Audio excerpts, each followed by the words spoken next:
Elon Musk के बारे में तो हम सब जानते ही होंगे, और अगर नहीं जानते तो बड़ी ही अजीब और हैरानकुन बात है। और इसके अलावा आपने ओपन एआई के बारे में तो जरूर सुन रखा होगा।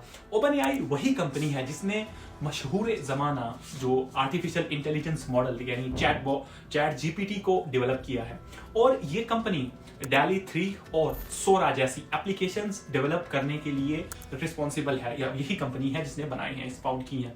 और आप इस बात से भी वाकिफ होंगे कि इन सब जितनी भी सब उन्होंने प्रोडक्ट्स बनाई हैं, ये कंपनी बहुत सारा जो है ना प्रॉफिट अर्न कर रही है, बहुत सारा प्रॉफिट जनरेट किया जा रहा है। लेकिन यहाँ पर जो इलोन मस्क है उसने ओपन एआई आर्टिफिशियल इंटेलिजेंस पर एक केस कर रखा है ओपन एआई पर। उसकी वजह यह है कि मतलब ये जानकर आप हैरान होंगे कि जो है ना इलोन मस्क दी ओपन एआई पर केस किन पॉइंट्स पर किया है, किन बातों पर किया है, क्या उसने मुद्दा छेड़ा है कि मुझे इनके ऊपर एतराज है जिसकी वजह से उसने केस किया है। तो ये पॉइंट है कि ओपन एआई जो है अपनी प्रोडक्ट से, अपनी सर्विसेज वाली जो प्रोडक्ट्स है उससे प्रॉफिट जनरेट कर रही है। लेकिन इस बात पर भी कि क्या केस हो सकता है कि कोई कंपनी अगर प्रॉफिट जनरेट करी तो उसमें गलत क्या है, और आखिर इलोन मस्क क्या मतलब पागल हो गया है कि जो मतलब ऐसी बातों पर केस कर रहा है। तो इन सब सवालों का जो जवाब है वो हम आज इस वीडियो में ढूंढने की कोशिश करेंगे। तो चलिए स्टार्ट करते हैं। मैं हूं शान हैदर।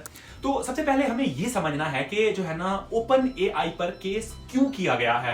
हमें थोड़ा सा ना इसकी जो बैकग्राउंड है, हिस्ट्री को समझना पड़ेगा, और इसके साथ साथ हमें थोड़ा यह भी समझना होगा कि आखिर ओपन एआई के बनाने की वजह क्या थी, क्यों ये कंपनी को फाउंड किया गया, इसके बनाने की क्या वजह थी, यानी इसका जो पर्पस है, इसकी कंपनी का मकसद क्या था ओपन एआई का। तो ओपन एआई को 11 दिसंबर साल 2015 में जो है ना फाउंड किया गया, ये कंपनी वजूद में आई। और आपको यहां पर यह बात जानकर थोड़ी हैरानगी रहेगी कि ओपन एआई को जो है ना किसी प्रॉफिट कंपनी यानी ऐसी कंपनी के तौर पर जो है ना फाउंड नहीं किया गया था जो कि प्रॉफिट अर्न करेगी या प्रॉफिट कमाएगी या प्रॉफिट जनरेट करेगी। असल में ओपन एआई को एक ऐसी नॉन प्रॉफिट ऑर्गेनाइजेशन के तौर पर एस्टेब्लिश किया गया था कि यानी इस कंपनी को जो है ना जो भी पब्लिक फंड होगा, क्राउड फंडिंग जो होगी, जो भी आवाम इसको पैसा देगी, ये पब्लिक डोनेशन के पैसे पर जो है ना रिसर्च करेगी, और उसी से जो भी प्रोडक्ट वगैरह ये मतलब बनाएंगे वो पब्लिक के लिए ओपन होंगी, यानी वो हर किसी के लिए दस्तयाब होंगी। और शायद यहां पर आपको ये भी थोड़ा जानकर हैरानी होगी कि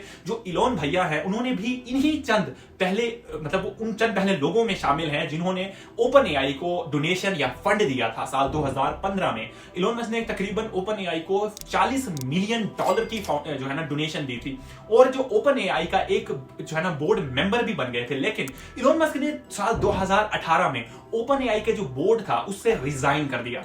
उसके बाद 2019 में ओपन एआई ने अपनी एक और सब्सिडरी कंपनी बनाई जिसको इन्होंने नाम दिया ओपन एआई एलएलसी। इसका ये नाम रखा गया। जिस तरह ओपन एआई एक नॉन प्रॉफिट ऑर्गेनाइजेशन या कंपनी थी, वहीं ओपन एआई एलएलसी एक फॉर प्रॉफिट कंपनी थी, यानी ये कंपनी प्रॉफिट बना सकती है। तो ये जो जितनी भी प्रोडक्ट्स थी जिससे ओपन एआई पैसा कमा रही थी, जैसा कि चैट जीपीटी, सोरा और ये डाले वगैरह वगैरह, ये सारी ओपन जो एआई की जो एलएलसी कंपनी थी उसके अंडर थी। तो और इन सब पॉइंट्स की बुनियाद पर इलोन मस्क ने केस फाइल कर दिया है, जिसका जो है ना मुताबिक ओपन एआई जो उनका अपना एक मिशन था जिसको वो लेके चले थे उससे डिस्ट्रैक्ट हो गई है, हट गई है। यानी जिस मकसद के तहत इस कंपनी को बनाया गया था वो कंपनी, अब ये वाली कंपनी वो काम नहीं कर रही, अपने काम को पूरा नहीं कर रही, और बल्कि ये जो कंपनी है ये मतलब उसका जो अव्वलीन मकसद था उसमें से ये एक था कि कंपनी ओपन सोर्स यानी ओपन सोर्स एआई बनाएगी और एजीआई यानी आर्टिफिशियल जनरल इंटेलिजेंस की डेवलपमेंट में अपना एक रोल प्ले करेगी।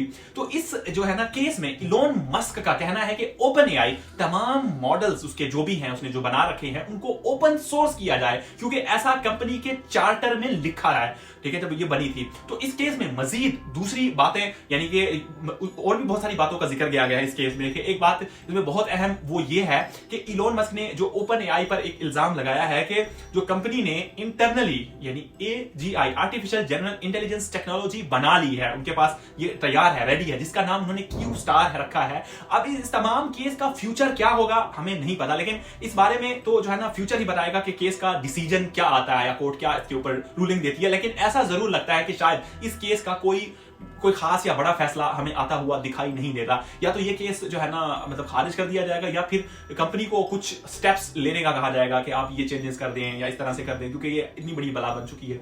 तो आज की वीडियो को रखते हैं यहीं तक, फिर मिलते हैं किसी और वीडियो में।